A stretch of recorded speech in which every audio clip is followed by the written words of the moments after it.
Hi everyone, and welcome back to the Stellaris modding tutorial series, and today we're starting an event series.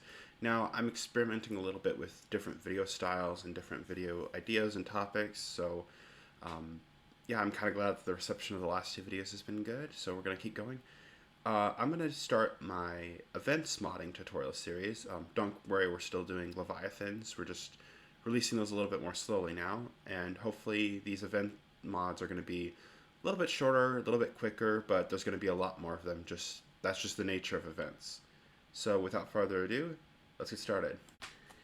Every event file will always start with namespace equals and then some sort of namespace. I've chosen mod underscore event just so we can keep track of things. This can be named anything you want it to, but I highly recommend something related to your mod. I often do things like I'll use an acronym for my mod. So I once did a mod called Coda, C-O-T-A, and that's how I remembered it. It's just Coda. And all the events had that, and that helps keep track of mods, or the different events that are firing. So when you create an event, you have to keep something in mind called scope. Now, what is scoping? So imagine you dump all the Stellaris, everything that's in the game space, out on the table. How do you know what you want the event to? How do you know what you want the event to control, or how do you know where you want the code to run? And that's where scoping comes in. Scoping allows you to pick an object in game and run the code from that. So think of it like zooming out in observer mode in Stellaris. You have a 40,000 foot view. What scoping is you would take a spyglass and zoom in.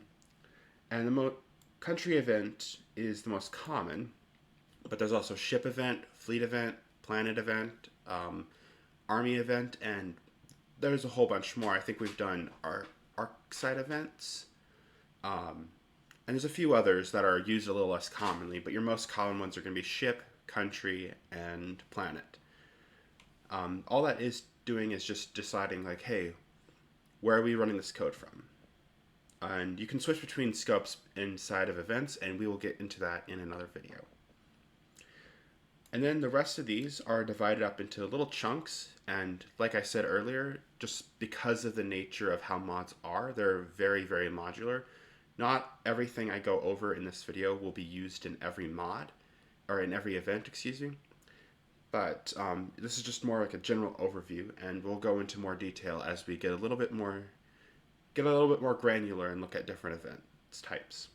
So, every mod, however, will have this event info.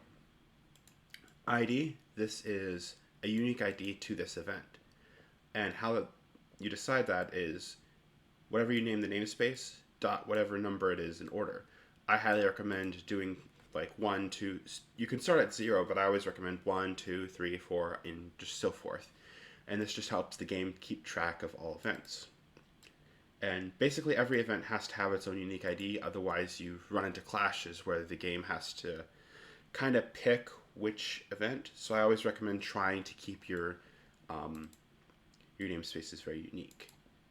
Hide window, and this will determine whether or not this is a shown or hidden event.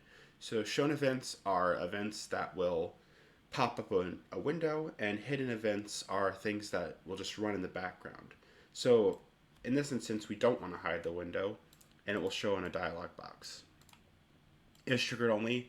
Yes, and this just makes sure that the event has to be triggered by something else in order to fire, whether that be another event, an on-action, or anything else in the game that can trigger events. I think there's only like a handful of events that I know of that use is triggered only no, but they are very it's very consuming on your PC to run an event every single tick, so the game just usually uses like an on monthly pulse or on yearly pulse instead of this. We have gone over on actions before, and we'll go over them again in this series. Picture, if you're doing a windowed event, you will definitely want a picture, and this decides what pictures you want.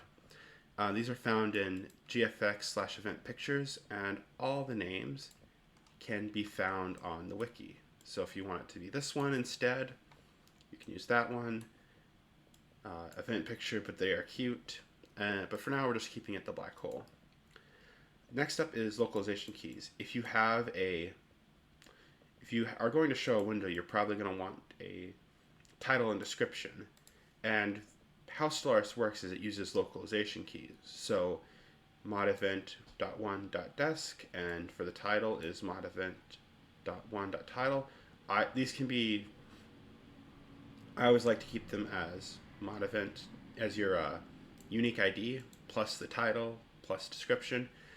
And basically what this allows the game to do, I just have one language, English, is it takes the titles and it decides, oh, this is this one for this, and this one goes there. But if you have another language you want to mod in, let's say like Italian or German, you can use the same localization key and the game will just flip them out. I am most proficient in English and don't speak another language proficiently to do that, so unfortunately I can't really show a good example. But how you would do that is localization, another folder in localization with your language, and then just the same key but that language instead. And moving on, triggers are basically giant if statements that tell the game whether or not the event can be triggered. We will go over those in another video, but that's basically what you need to know. This is a giant if statement.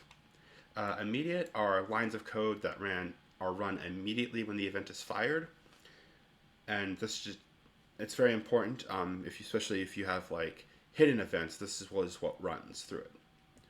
And then options are like a little for shown events that are just like the little bars of options. The nice thing is you can also run unique code through them. So if you have an event and you say, do you want research or energy credits, you would have two different options that you can run.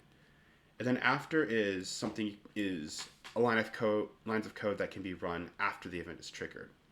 So maybe it doesn't matter what option the player picks, you can just run that code afterwards. And that is everything you need to know to set up your own basic events. Like I said, we'll go into more detail in the future. But for now, thanks for watching.